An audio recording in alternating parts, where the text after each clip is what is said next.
time for our weekly conversation with Marty Smith here on TexAgs Live, brought to you by Academy Sports and Outdoors.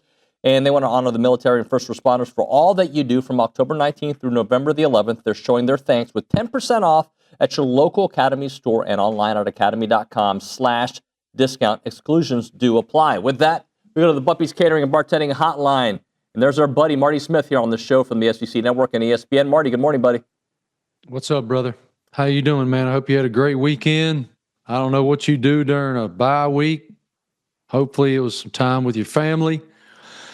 But the Aggies got a tough one this weekend, man. Yeah.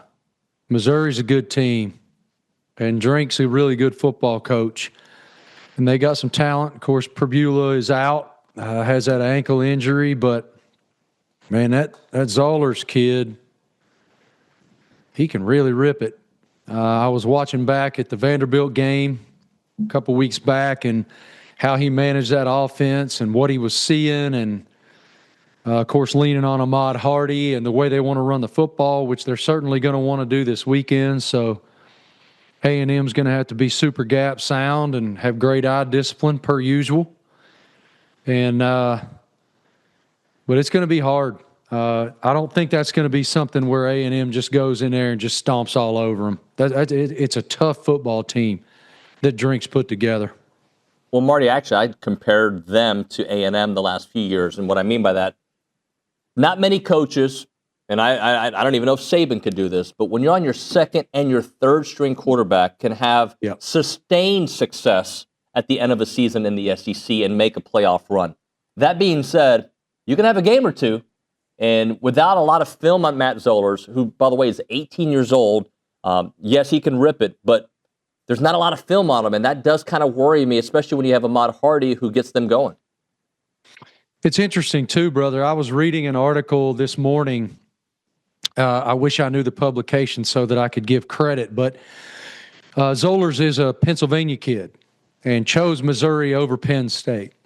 And there was an article written at one of the publications up in Pennsylvania near where he grew up about he came into the varsity program as a freshman, and his high school coach was quoted in the piece saying he never looked like a 15-year-old. Not just physically, but mentally and emotionally while these 18-year-old seniors are running at him. He always had that poise. And we saw that against Vanderbilt as well. This will certainly be the most difficult test he's ever seen because A&M is so damn athletic on the defensive side of the ball. They got dudes with bad intentions, you know, wearing 9 and 21, and they just got some really NFL-level players. So this will be his most difficult task, and Missouri's going to have to be really unconventional in ways in order to get chunk yardage, I think. And Drink has that ability. He and his staff have that ability to use their perimeter guys, whether that's even in the Wildcats sometimes. They'll throw a different look and get chunk yardage that way, and I think they'll have to do that because, again, A&M's just so athletic defensively. What do you read into A&M's record against teams in the SEC? Because I've seen a lot of folks on social media talk about A&M has beat teams that are 6-20 in the SEC.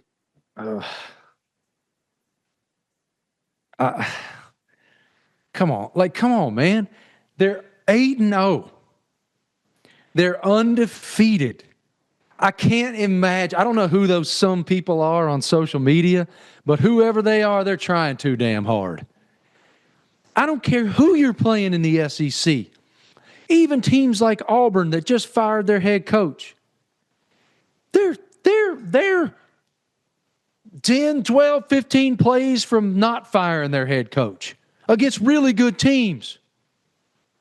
Against Oklahoma and again, get to like, I don't know, man. I just feel like that kind of nitpicky, I almost said a bad word, that kind of nitpicky stuff, you're just trying too hard. The league is really, really hard. It's really physical. It's hard to stay healthy. It's hard to stay disciplined to the point where you get to 8-0. And when the rankings come out, they're going to be third in the country. Or maybe fourth. I don't know. I would imagine it's going to be Ohio State, Indiana, and then Alabama and A&M, depending on what the committee's feeling. I'd go A&M just because they're undefeated, and they've earned it. But Alabama's really good too, man. Yeah, that FSU loss looks bad, but look who Alabama's beat since then. It doesn't look that bad. So, people try too hard, man. People trying to figure out what to talk about, I guess. Well, let me ask you this then.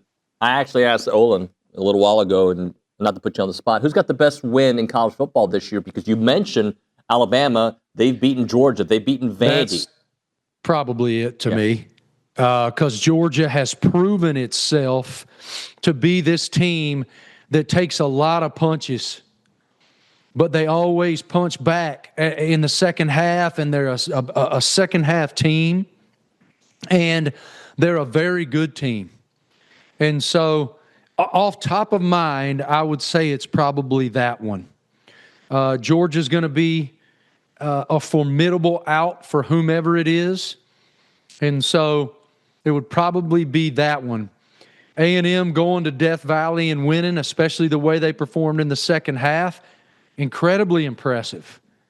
And I don't want to take anything away from it just because BK got fired in the aftermath of that game. LSU was wounded. They had a lot of injuries, including to Garrett Nussmeier, who's been playing hurt all year long. But that was a very impressive win in a very hard environment. And so I would still give it to Alabama against Georgia. Do you look at injuries? Look, I guess let me give you a little bit more context. Last season when A&M started losing, my mind went to, well, this team was good, but they couldn't withstand losing Le'Veon Moss, right? And their defense wasn't good enough. Year.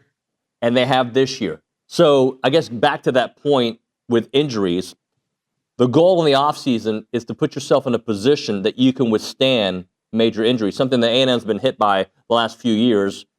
They're hit by it again this year, but they're able to withstand it. It's hard, man. The league is so physical. I don't care who you're playing. There's dudes on every roster. And the speed, the velocity, and the size all combine to this physical nightmare for coaches trying to manage rosters and find that depth through recruiting and in the portal that is ready to play right now, and convince a young man in the portal, hey, you may not be a starter, but we're going to need you. You're going to get the opportunity to compete for a starting position, but if you don't get it, stay ready so you don't have to get ready, because we got to keep rolling people in. And it's week after week after week after week. It's unrelenting.